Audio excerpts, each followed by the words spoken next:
दो ने, जिनके बारे में इमरान खान साहब खुद भी ये बात कहते थे कि शायद चौधरी बरादरान और प्लस शाह महमूद कुरैशी साहब जो है वो मेरा साथ छोड़ दें, वो कल को दोबारा से हुकूमती बेंचेस का हिस्सा बन जाए, लेकिन ऐसा नहीं हुआ।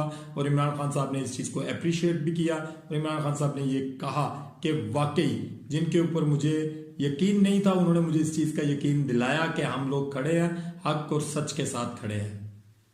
इमरान खान साहब को रिहाई की ऑफर दी गई, लेकिन इमरान खान साहब ने मानने से इनकार कर दिया। रिहाई की ऑफर में यह था कि आप इक़्तिदार से दूर रहें, आपको इक़्तिदार अभी नहीं दिया जाएगा, जब इलेक्शन होगा उसके बाद देखेंगे कि आपके साथ क्या करना है। वक्ती तौर पर हम आपको यहाँ से निकाल देते हैं। आप जिस भी जगह पे, आप अगर कहते हैं लाहौर जाना है, आप अगर कहते हैं इस्लामाबाद रहना है, आप कहते हैं मरी रहना है, या आप आउट ऑफ कंट्री जाना चाहते हैं, हमें इसके ऊपर कोई मसला मसाइल नहीं है, आप जा सकते हैं। लेकिन इमरान खान साहब ने इन तमाम तर चीज़ों को रद्द कर दिया। हाँ, 24 नवंबर से पहले जो इनकी लास्ट मीटिंग हुई थी